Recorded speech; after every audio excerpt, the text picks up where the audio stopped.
В описании вы всегда можете найти мою ссылку для доната у официального партнера игры магазина BuffBuff. И здесь действительно самые низкие цены. Это не реклама, это просто факт. Задонатив через мою ссылку, вы поддерживаете канал. Я вам за это премного благодарен. Всем здравствуйте. Уже совсем скоро, а именно 23 июля, в Китае начнется новый сезон, 8-й по счету. И уже известно множество подробностей по контенту, который нас ожидает. Давайте перечислим. Первое – это у нас новые герои. Второе – новые артефакты и изменения в некоторых старых. Третье – новая воронка, в которой понадобится уже 2 команды, а следовательно и 2 комплекта снаряжения. Четвертое – изменения в системе получения снаряжения и теперь 2 кузницы вместо одной за сезон. Пятое – обменник именно осколков героев, суть которого пока что не ясна. Шестое – изменения по баннерам в части пула героев, которые пока что нам также неизвестны. Седьмое – это информация, основанная только на моем мнении, без фактов. События с Детем Хаоса, в рамках которого мы сможем его наконец-таки получить.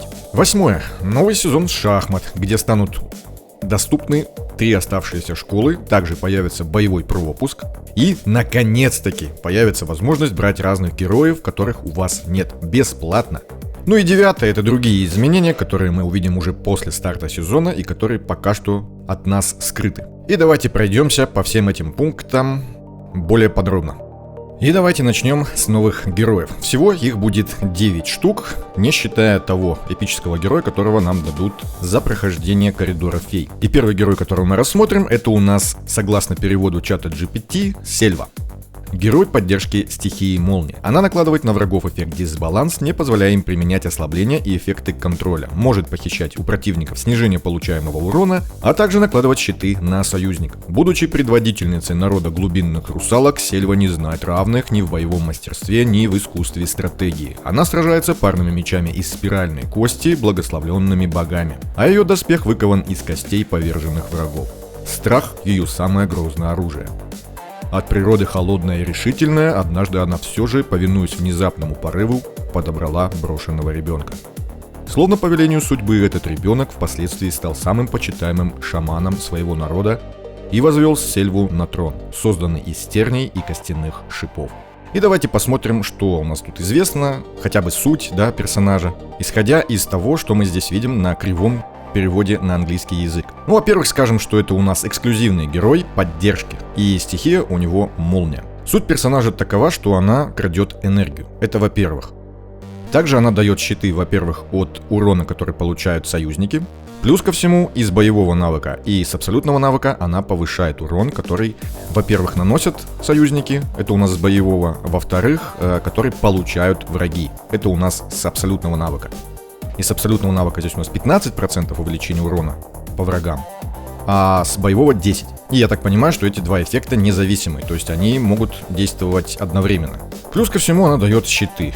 С боевого навыка тут у нас 15% от ее максимального здоровья, а уже с абсолютного навыка здесь уже идет процент от украденной энергии. Сколько это будет в цифрах, увидим. Также у нее в абсолютном навыке есть оглушение на 3 секунды. Но при условии, что она украла достаточное количество энергии. Второй герой. Это у нас такой какой-то стервятник, либо падальщик, я не знаю. В общем, новый вид птиц. Зовут его, согласно предварительному переводу, Кушухаэр. Герой поддержки стихии огня. Он способен принимать часть урона, предназначенного союзникам, накладывать на них щиты и исцелять, а также накапливать метки божественной кары, чтобы наносить врагам дополнительный урон. Кушухаэр – легендарный воин из племени грифов. Вот, а мы здесь узнали, оказывается, это гриф у нас. Когда-то он в одиночку низверг небесный огонь и обратил в бегство воздушный флот небесных дворфов. Но в эпоху мира его былые подвиги давно забыты, а искусство, доставшееся ему по наследству, так и не нашло преемника. Кушухаэр всегда предъявлял к ученикам слишком высокие требования. Постепенно в глазах молодого поколения он превратился лишь в угрюмого старомодного старейшину, пристрастившегося к алкоголю.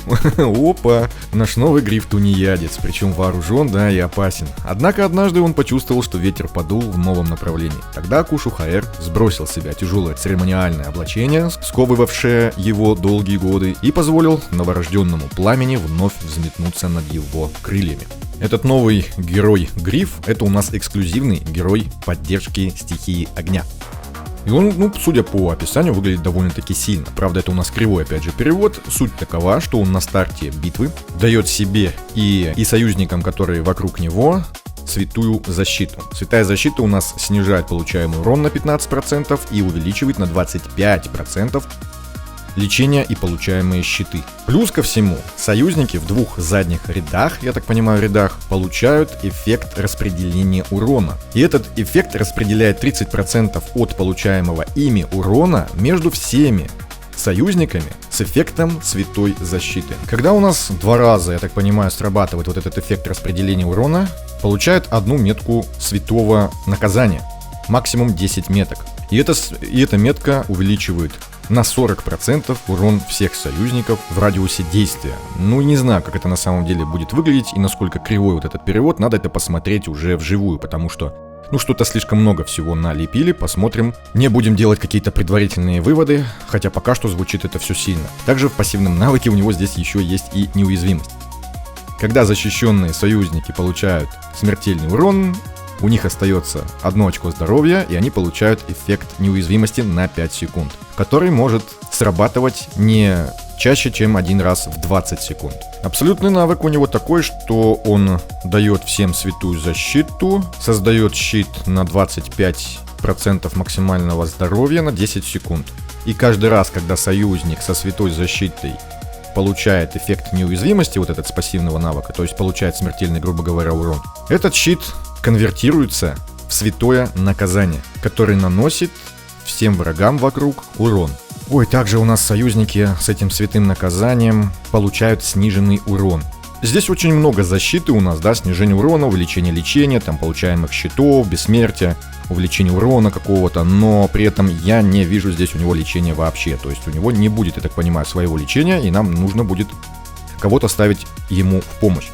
Следующий герой — это у нас Эрнесто. Герой урона направления Ледяной взрыв. Он увеличивает максимальное количество ледяных кристаллов для союзников того же направления. Способен похищать атаку врагов, а также накладывать на союзников щиты и повышать их силу атаки. То есть у нас продолжается история с тем, что герои школ начинают выполнять функции героев поддержки. Что ж, посмотрим, насколько Эрнесто нам будет помогать в бою. А теперь его предыстория. Урожденный аристократ из Южной Эдассии, Эрнесто большую часть жизни провел в морских странствиях. Его страсть – рыбалка. Всякий раз, когда улов оказывается удачным, он непременно отправляется в рыночную таверну, чтобы похвастаться добычей. Для него рыбалка не просто увлечение, а способ сбежать от бесконечных семейных расприй. А когда рыба клюнет, пусть решает сама. После нескольких месяцев без единой крупной добычи Эрнесто наконец столкнулся с чудовищной рыбиной. Их схватка длилась несколько дней, и, покрытый ранами с головы до ног, он все же сумел втащить монстра на палубу. Ведь настоящий рыбак никогда не возвращается с пустым крючком. Если добыча достаточно велика, значит это хорошая рыба. Вот такой вот у нас Эрнесто, великий рыбак. И каждый раз приходит с рыбалки и говорит, что поймал вот такую вот рыбу, да? Но в случае с ним это получается правда, потому что дизайн у него такой, с рыбехой здоровенной. Его описание навыков я уже не смотрел, не искал. Суть такова, что это вспомогательный герой Ледяного взрыва. Он увеличивает на 2 штуки количество максимальное ледяных кристаллов, то есть будет уже не 5, а 7. Но также, судя из описания, он атаку снижает, то есть что-то там похищает, и плюс ко всему щиты раздает. Звучит очень интересно, и скорее всего для владельцев Ледяного взрыва это будет такой же обязательный герой для получения, как, например, Кульвида для неустрашимости. И да, конечно же, это эксклюзивный герой. Следующий герой — это у нас боевая чайка. Судя по аватарке, это прям чайка, которая кричит неистово, как они это умеют делать. Итак, читаем. Тарис – герой направления громовой удар. Он способен часто выпускать цепные молнии, накладывать на врагов эффекты поражения электричеством и уязвимость к электричеству, а также другие ослабления, создавая союзникам лучшие условия для нанесения урона. То есть это у нас герой удара молнии, эксклюзивный герой, и возможно, что наконец-таки у нас удар молнии начнет тоже играть и будет вариантом для команды на, допустим, континентальное испытание или финального босса, потому что в 7 сезоне, они конкурировать никак не могли. Читаем предысторию. Не пугайтесь запаха крови, исходящего от Тариза. Это лишь следствие крови ворона, текущей в его жилах. Он не в силах полностью подавить врожденную тягу к падали. На самом же деле Тарис исключительно надежная птица, свято чтущая свои принципы и клятвы. Сейчас он служит личным стражем старейшины сов Фредегонды. Это, я так понимаю, Фредгунды, да? сопровождая ее на самых опасных дипломатических встречах. Его черное крыло полуразвернуто, а клинок, окутанный молниями, опущен к земле, словно у убийцы, готового нанести удар в любой миг. Одним своим видом он пресекает любые злые намерения. Это тень Ворона, самая грозная и самая надежная защитница мира в долине. Навыки, если вам интересно, почитайте, тут на английском опять же кривой перевод, но я не стал уже их переводить, читать я их тоже не буду, я здесь не увидел ничего такого прям выдающегося в плане, что требующего внимания. Посмотрим, насколько он хорош и что станет с уроном команды, тем более, что нас ждут изменения в талантах, да, в том числе удары молний. Посмотрим уже скоро. Следующий герой, это у нас эксклюзивный герой горения. Итак, Вересса. Когда союзники вызывают взрывное горение, она получает эффект «Проклятое пламя», усиливающий ее собственный урон. Кроме того, Вересса может принудительно перемещать врагов и накладывать на них эффект «Неистовое горение», помогая союзникам наносить еще больше урона. Вересса своими глазами видела, как в ночь полнолуния ее обезумевших родных приносили в жертву. Чтобы избавиться от безумия текущего в ее крови, она разыскала мага крови, который с помощью запретного ритуала полностью заменил ей кровь. Ой, сколько много крови здесь в описании. Освободив от проклятия оборотня. Но цена оказалась высокой. Ее шерсть изменилась, лицо исказилось до неузнаваемости. Сородичи сочли ее падшим чудовищем и навсегда изгнали из племени. С тех пор Вересса скрывает свое лицо под маской и в одиночестве странствует по миру. Постепенно это одиночество превратилось в ненависть и непонимание по отношению к своему народу. И все же каждую ночь полнолуния она неизменно вспоминает, как выглядел ее родной дом. Грустная история у нас Верессы, нового эксклюзивного героя горения. И кривой перевод, который я не буду цитировать тут дословно, потому что у нас здесь в каком-то дополнительном эффекте есть эффект обездвиженности, либо что-то такое, которое увеличивает урон по врагу, да, который имеет этот эффект. Но в описании его нету. То есть здесь все криво, косо, поэтому не будем тут углубляться. Суть такова, что новый герой, вот этот вот Вересса, да, она будет главным, я так понимаю, ДД. То есть заменит того же Дурема. Насчет Ашетиуса непонятно. Такое ощущение, что Ашетиус опять не удел. То есть ему нету ни места в команде, да, вместе с ней. И, собственно, с ней он конкурировать отдельно тоже, я так понимаю, не может. Посмотрим на самом деле. Выводы какие-то делать сейчас, слишком рано. Но какие-то моменты, да, здесь, в принципе, можно увидеть. То есть то, что она, просто наносит урон, там, накладывает какой-то эффект, который повышает урон, да, по врагу. И плюс ко всему дает вот этот вот эффект контроля, как вот, допустим, у Кульвиды, по-моему, он похожий. Только здесь это еще и увеличивает урон, как я понял, по врагу, который с этим эффектом. Посмотрим, осталось недолго. На этом эксклюзивные герои у нас закончились, и дальше идут уже обычные герои, легендарные. И здесь у нас герой омертвления, герой поддержки. Вилияна. Вилияна безмолвная, так ее перевели. Герой поддержки, способная снижать могущество противников, увеличивать эффективность щитов, получаемых союзниками, а также накладывать на них усиления и защитные щиты. Будучи избранницей богини Шелир, Вилияна считается истинным воплощением воли матери пауков. Она тяготеет к злу и хаосу, искусно плетет интриги и мастерски манипулирует чужими сердцами. Отправленная в Вечный Край, Вилияна искусно лавирует между различными силами. Ее внешний облик исполнен холодного величия и торжественной строгости. А действия окутаны тайной. Никто не способен разгадать ее мысли или понять ее истинную цель. Но в глубине души она неизменно хранит почти фанатичную преданность Шелир. Даже если ради нее придется пожертвовать жизнью, душой или превратиться в каплю яда, разъедающую все, что когда-то было ей дорого, Вилияна не поколеблется ни на мгновение. Вот такая вот у нас Вилияна, злодейка-кудесница. Почитать кривой перевод ее навыков можете вот на этой картинке. Здесь у нас суть такова, что она увеличивает, я так понимаю, величину получаемого щита. Также она делает некий контроль. Контроль основан на снижении энергии противника и снижении накопления энергии противником. Плюс ко всему она с абсолютного навыка здесь написано, что дает щит довольно-таки толстый, 30% максимального здоровья. И если уже на цели есть щит, то она накладывает сверх того баф на защиту и иммунитет к контролю. Интересный персонаж, на самом деле выглядит пока что, исходя из этого кривого перевода, интереснее, чем те герои, которые у нас были в 7 сезоне, так как мы их вообще нигде не используем, они нигде не могут принести какую-то пользу, по крайней мере пока что. Следующий герой — это у нас уже герой поддержки стихии света. И имя ему Солма, почитатель бога пустыни, закаляет себя прямо в бою. Он способен рассеивать усиления противников, накладывать на союзников щиты, а также в зависимости от количества накопленных уровней закалки даровать им различные положительные эффекты. Солма твердо убежден, что лишь пройдя через испытания лишениями и невзгодами можно обрести силу, дарованную богом пустыни.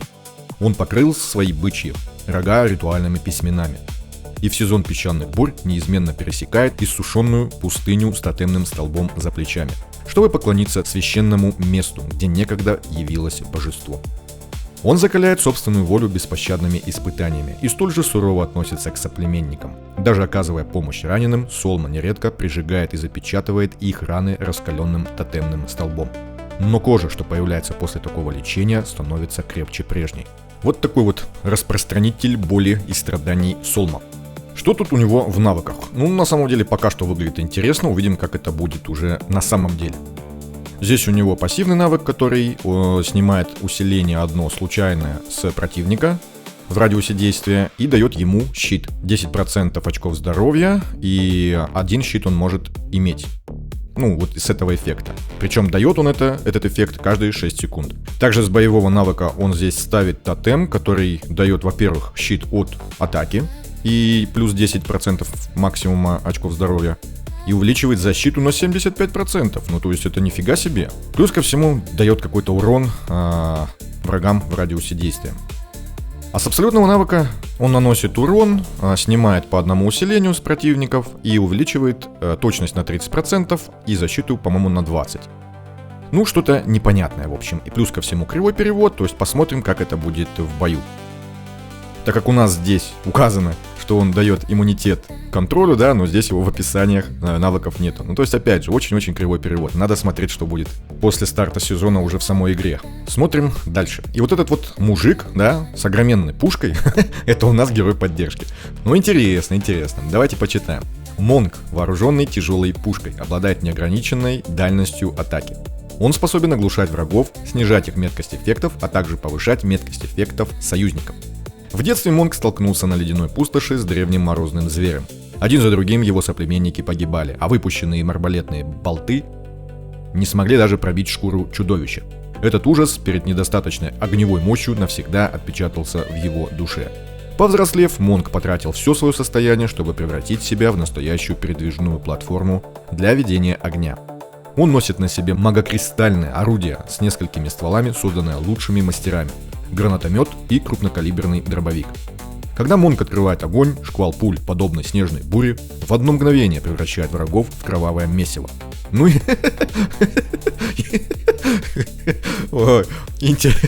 Интересное, конечно, описание, да, для героя поддержки. Ну, посмотрим, что у него в навыках уже будет в игре, посмотрим. Описание навыков очень кривое, потому что здесь опять все смешалось. Непонятно, откуда здесь информация, учитывая, что ее нет в описании, но есть, допустим, в эффектах. То есть я скептически отношусь вот к этому всему, но здесь выделяются два эффекта, я так понимаю, основных. Это он увеличивает наш процент на попадание, то есть, наверное, точность, я не знаю, как это будет звучать в игре уже, наверное, точность. На 50%, при этом противнику он снижает на 50%. Также у него здесь где-то в навыках заложено оглушение, здесь мы его не видим. И плюс ко всему, с абсолютного навыка он увеличивает критический шанс на 50% на 5 секунд. Но опять же, надо смотреть это уже в игре, потому что здесь непонятно, как это будет работать. Интересный какой-то герой поддержки огня, да, получился. Ну, увидим.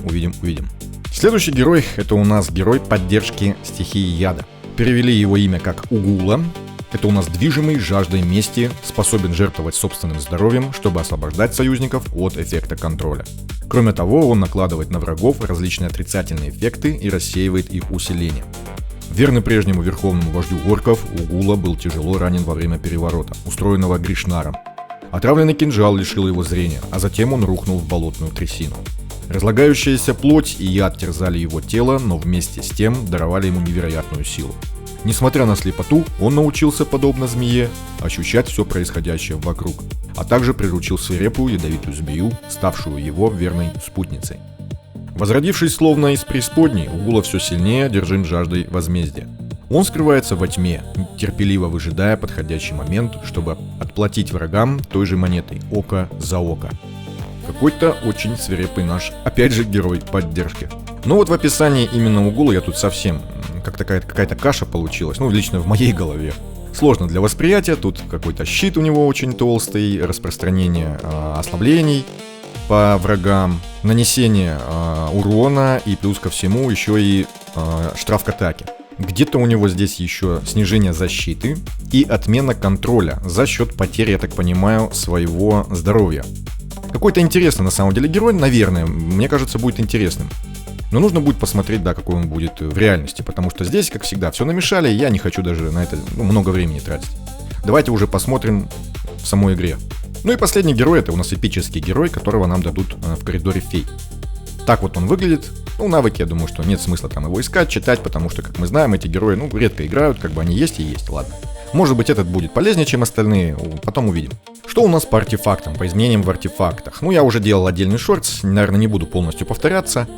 Вкратце скажу, что у нас здесь изменения в артефактах Ефера, Ирмуша и Перкунте. У Ефера у нас здесь интересный эффект появляется, что за счет жизни клонов мы блокируем урон выше определенного процента от очков здоровья союзника. То есть он сможет предотвращать, можно сказать, смерть союзника за счет смерти клонов. У Ирмуша здесь у артефакта тоже интересное обновление. Теперь он не просто дает там иммунитеты, но еще и снимает контроль и снимает ослабление.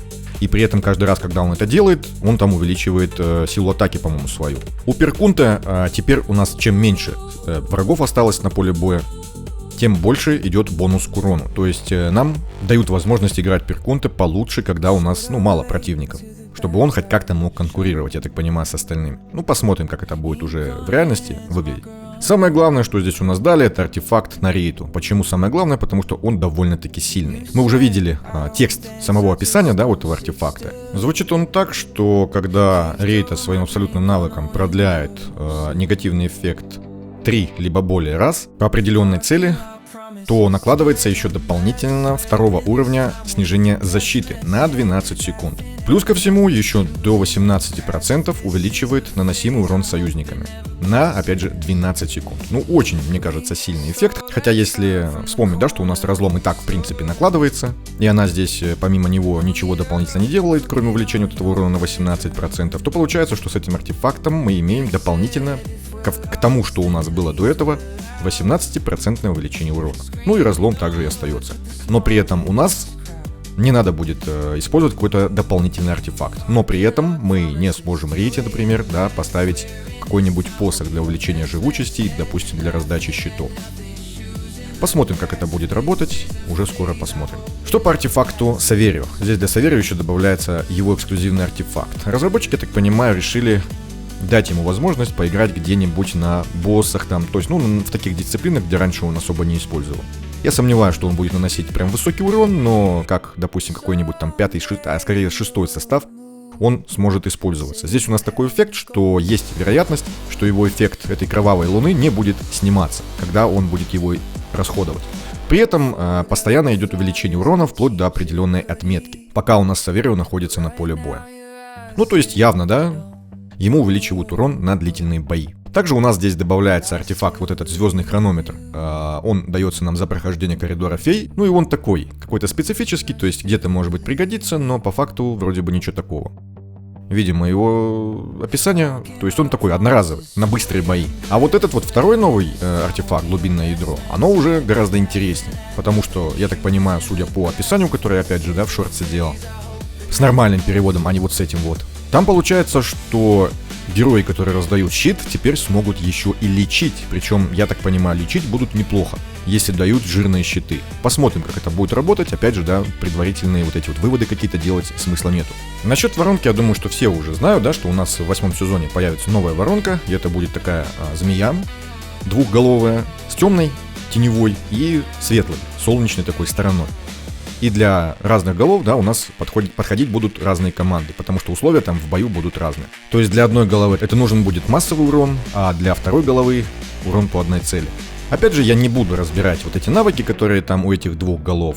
Есть уже там и видеокадры, да, как вот на стриме в Китае люди играют на тестовом сервере. Я не смотрел, я не хочу в этом разбираться, я хочу это потрогать, так сказать, своими руками и уже на деле посмотреть, как это работает. Ну а описание можете вот с этим кривым переводом через нейросеть посмотреть. Выглядит это будет так, да, что вот у нас одна голова, которая там что-то там призывает, какие-то яйца. И это получается у нас будет босс, судя по освещению, это у нас теневой босс. То есть будет подходить для команд с массовым уроном. Ну и вот так вот будет выглядеть бой на светлой стороне.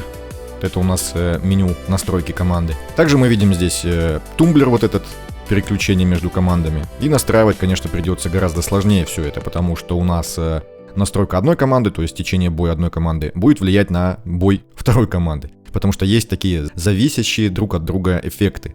От одного босса к другому. Так что посмотрим, как это будет выглядеть. Но я думаю, что нам будет...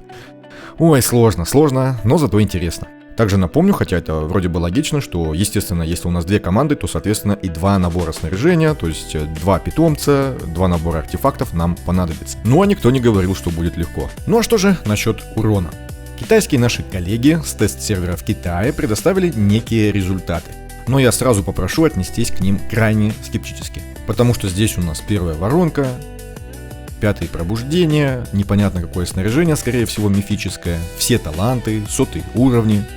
Неизвестно, насколько прокачанная связь стихий, тайминги какие вот здесь поставлены непонятно, какие навыки у босса непонятно. В общем, это абсолютно сырые данные. Но так как у нас других нету, хотя бы такие посмотреть вполне себе любопытно. И что же мы здесь видим? Команда с Ашетиусом набивает вот столько вот. При этом Вереса, наш новый герой горения, набивает почти в 3 раза больше, чем Ашетиус. Ну и, собственно, Дурем набивает столько же, сколько и Ашетиус. Правда, с Дуремом у Вересы урон заметно ниже. Правда, на итоговом результате сильно это не сказалось. Также мы можем увидеть, что в команде Ледяного Взрыва вместе с Эрнесто Билдель остается главным ДД, и Эрнесто является таким вспомогательным героем, что, собственно, видно по результату. Ну и команда Яда здесь наносит некоторый урон, я не знаю, как его оценивать вообще, учитывая, что у нас здесь первая воронка, да, и все таланты, и 100-е уровни. Не знаю, ну просто вот такой вот урон. Например, можно сравнить с уроном горения. Если те наносят 5 миллиардов, то здесь у нас 7 с копейками. То есть команда Яда здесь выглядит, я так понимаю, получше. Но здесь у нас вариант, во-первых, с Акридией, во-вторых, с одной лишь рейтой. Также нам еще показали команду неустрашимых, здесь в полной комплектации, да, со всеми пробуждениями. Опять же, это не объективные данные, но мы здесь можем сравнить разницу по урону с новым эксклюзивным героем. Со вторым пробуждением, видим, сколько оно наносит, 19 миллиардов с половиной. И без пробуждения почти 18 миллиардов, то есть разница не сильно большая, но вполне себе заметная. Почему именно со вторым пробуждением сравнивают? Я так понимаю, что там какое-то первое либо второе пробуждение довольно-таки значимое. Ну и, собственно, команда Удара Молнии с этой новой крикливой чайкой. И в полной комплектации здесь получаются какие-то грустные цифры. Я не знаю, почему здесь Ирмуш, но он здесь есть. Скорее всего, с артефактом. В общем, видим, что даже 2 миллиардов нету с 5-ми пробуждениями. Честно, это как-то грустненько. Но здесь есть но. У нас сегодня 19 июля, а правки по балансу, насколько я понимаю, будут только 23-го. И вполне возможно, что на тестовом сервере, даже пускай 8-го сезона, этих правок нету. Но если они там есть и получается вот такой урон, да, это, конечно, печаль. Есть еще вот такой вот вариант команды Яда. И здесь уже получается не 7 там с копейками, а 10 миллиардов. То есть без Сакридеи, но с Твичом. Также наши китайские коллеги попробовали команду Теней. Я так понимаю, с эксклюзивным артефактом Саверио. И здесь получается, ну, по сравнению с ударом молнии, вполне приличный урон. Но здесь мы видим, что 2 минуты всего 36 секунд. Не совсем понимаю, что это за тесты, как их оценивать, ну и вот такие вот они и есть. На этом по урону все. Связь стихий, я чуть не забыл, связь стихий у нас уже повторяется, потому что у нас недавно была такая связь стихий. Для ауры это означает, что веселье с Эстайон закончилось, а для неустрашимых возможно, что только начинается. Опять. Не люблю я Эстайон. Ой, я не люблю Эстайон. Насчет снаряжения нас обрадовали, это уже все, наверное, знают, да, что у нас пропадут плоские характеристики атака, защита, здоровья. Плюс ко всему у нас теперь будет не одна-две кузницы на 10-й и на 42-й день сезона.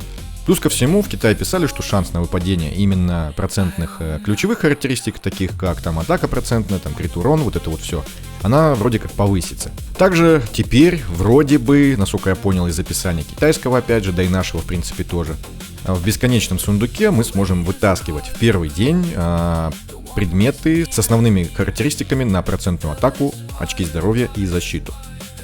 Ну а все остальные, соответственно, как обычно, на 8-й день.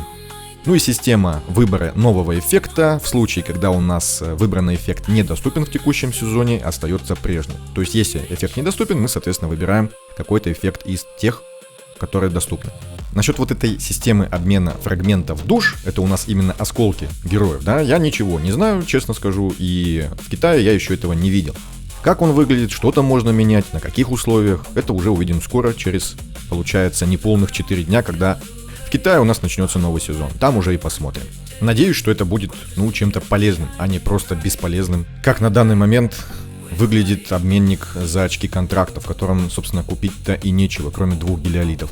Также разработчики в 8-м сезоне обещали поработать над пулом баннеров, чтобы там не было столько мусоров. Они писали, что они в курсе, и они что-то там поменяют. То есть уменьшат количество мусора, либо дадут какую-то возможность влиять на выпадение именно нужных героев. Посмотрим, потому что пока что непонятно.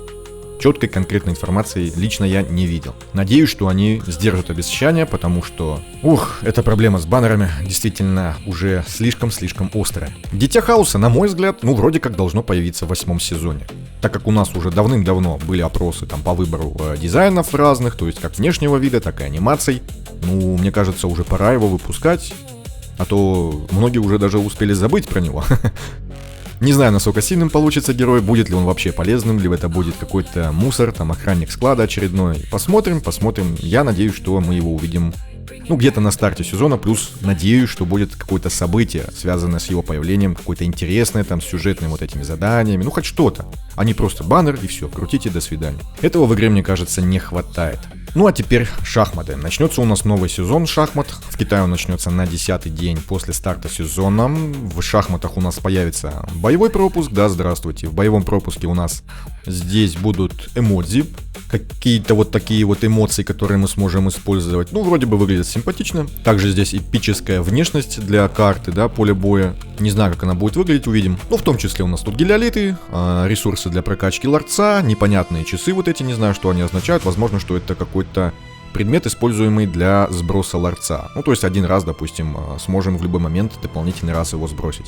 Похоже на то, потому что иначе я не знаю, что это может быть. Такого я раньше не видел. И здесь у нас новый тип осколков. Выглядит он, видим, вот так. И, кстати, этот тип осколков будет также получаться в воронке.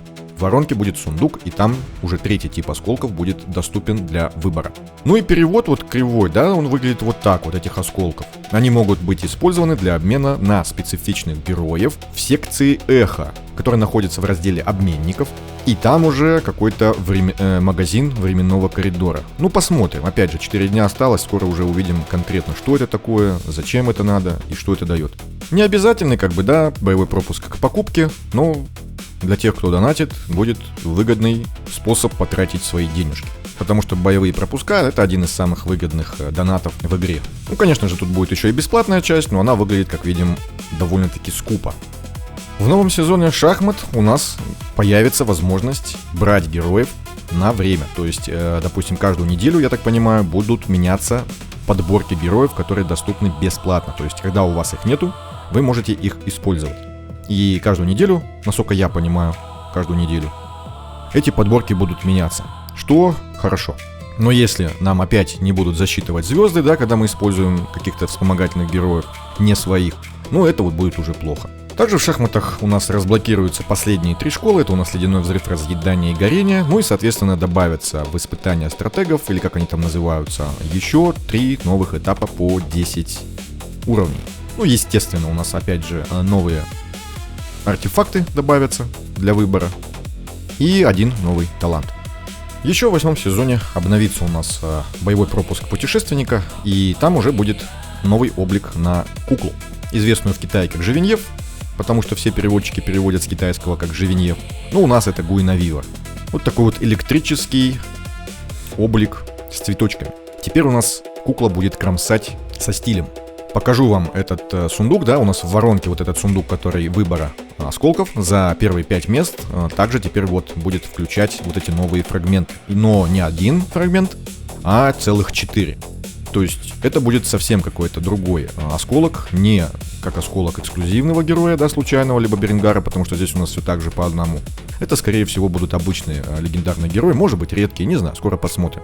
Раз их здесь дают целых 4 штуки, значит, это что-то менее ценное. Ну и баннер на старте сезона с героями поддержки новыми. Вот они, 2 эксклюзивных героя, Молнии и Огня. И, соответственно, все герои редкие и обычные. Опять же, герои поддержки. То есть такой же баннер, как и всегда на старте сезона. Что же касательно вот этих вот монет, да, вот за топ в режиме шахмат, битвы в таверне, здесь у нас дают вплоть до 6 монет. Где же наш обменник в магазине и редкие наши предметы, которые мы можем получить? Ну, их пока нам не показывали, если показывали, я, может быть, пропустил, подскажите мне, пожалуйста. Я пока их не видел. Но учитывая, что 4 дня осталось, да, неполных до начала сезона нового в Китае, я думаю, что скоро увидим. Если, конечно же, в 8 сезоне этот обменник уже добавили. Ну и вот такие вот новинки нас ждут в 8 сезоне. Я думаю, что этим списком не ограничится, и в течение сезона у нас опять же будут обновления, которые будут вносить изменения какие-то в баланс там, либо в содержание контента. Плюс ко всему будут какие-то ограниченные события, которые, конечно же, нам пока что не показывают. Может быть, какая-то коллаборация будет, потому что мы пропустили, по-моему, да, в этом сезоне, в 7. Может быть, будет какое-то событие на нового героя, ну, наверное, это Дитя Хаоса будет. Ну и баннеры, остаются вопросы по баннерам, как они будут выглядеть, сколько их будет. А насчет баннеров школ отдельных, надеюсь, что пул героев все-таки почистят от мусора хотя бы немного, либо дадут возможность на него повлиять. А на этом все. Всем большое спасибо за просмотр, ролик получился длинным. Всем удачи и всем пока.